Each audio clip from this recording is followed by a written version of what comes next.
কালীমায়ের মন্দিরে চুরির ঘটনায় আগরতলা পূর্ব থানার পুলিশের জালে সুখের ঋষি দাস এবং বলরাম দাস নামে দুই কুখ্যাত চোর। ভারতের ছোট্ট পার্বত্য ত্রিপুরা রাজ্যে চোরেদের উপদ্রব বন্ধ নেই। আগরতলা শহরেও চোর, ছিনতাইবাজ এবং নেশা কারবারিদের দাপটে নাজেহাল হয়ে পড়েছে মানুষজন।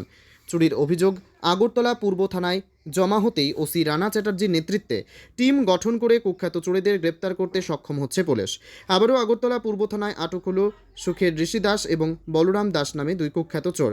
ধৃত চোরদের মধ্যে একজনের বাড়ি আগরতলা অভয়নগর এবং অপরজনের বাড়ি ধলেশ্বরে। আগরতলা অভয়নগর বোধজং স্কুল এবং আনন্দময়ী কালী মায়ের মন্দিরে চুরির ঘটনায় পুলিশ তদন্ত চালিয়ে তাদের গ্রেপ্তার করতে সক্ষম হয়। ধৃত দুজন কুখ্যাত চোরদের কাছ থেকে উদ্ধার করা হয়েছে দুটি গ্যাস সিলিন্ডার, নগদ টাকা এবং একটি ধারালো অস্ত্র। ধৃত দুজন কুখ্যাত চোরকে পুলিশ রিমান্ডে চেয়ে আদালতে তোলা হয়েছে বলে বৃহস্পতিবার সংবাদ মাধ্যমকে জানিয়েছেন পুলিশ আধিকারিক দেবপ্রসাদ রায়।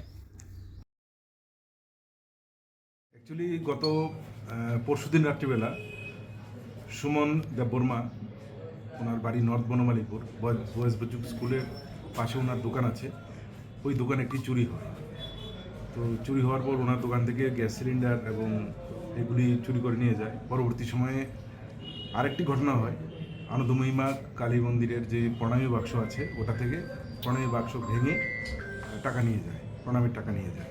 তো এই ঘটনাগুলির উপর একটি স্পেসিফিক কেস হওয়ার পর পূর্ব থানার পুলিশ একটা টিম তৈরি করে, সেখানে রানা চ্যাটার্জির নেতৃত্বে সেই টিম সেই চোর দুজনকে ধরতে সক্ষম হয় এবং তাদের কাছ থেকে এই দুটো সিলিন্ডার এবং সেই ক্যাশ বাক্স, সেই প্রণামীর টাকা সবগুলি উদ্ধার করা হয়। এবং এই দুইজন চোর, যাদের নাম হচ্ছে সুখের ঋষি দাস এবং বলরাম দাস, ওরা বিভিন্ন সময় বিভিন্ন ঘটনায় ওদেরকে আমরা পেয়েছি এবং এরা ভ্যাটান চোর, এদেরকে আমরা খুঁজছিলাম।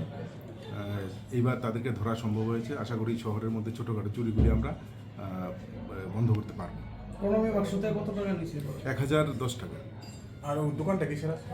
গ্রোসারি শপ ছিল। তাদের বাড়ি কোথায়? এদের বাড়ি হচ্ছে একজন অভয়নগর আর আরেকজন হচ্ছে ধলেশ্বরী রোড নম্বর 10। তাদের বিরুদ্ধে আগে কতগুলো কেস? এগুলো দেখছি আমরা, ওদের কাছে রিমান্ডে আনা হবে। শহরে প্রায় চুরির ঘটনা হচ্ছে, তো আপনারা এটা শহরে চুরি ঘটনা হচ্ছে বললে আমি বলবো যে না, এটা ঠিক না। আগে সেটা ছিল, কিন্তু ইদানিং বলতে গিয়ে লাস্ট 1 ইয়ার আমরা অনেকটাই চুরির ঘটনা আটকাতে সক্ষম হয়েছি। তাদের সঙ্গে কি আর কেউ জড়িত আছে? দেখবো এগুলি, এখন আমরা ওদেরকে রিমান্ডে আনছি। যদি নতুন কেউ এদের সঙ্গে জড়িত হয় দেখবো।